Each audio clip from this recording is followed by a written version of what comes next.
Martin, you're a loser. Everybody hates you. You've spent billions and trillions and yet 1% ka pa rin lang. And yet yung binabayaran mo na, yung sinisiraan mo ng bilyones, trilyones, most trusted, you're such a loser, Martin. Nobody loves you. You know what you need to do, Martin? You should go seek professional help because you are such a broken man. You're such a wounded man that you've been wounding our country. You need professional help. You bastard. Wala na ako nakitang pinaka-greedy, pinaka-kapal ng muka kesa yung Martin Romualdez na yan.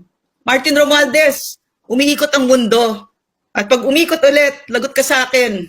Actually, kahit ngayon, lagot ka sa akin. No, talaga. Magbabayad ka sa lahat ng ginawa mo, Martin. Ikaw na pinakasuklam-suklam na tao sa buong Pilipinas. Talaga, everybody hates you, Martin. Everybody.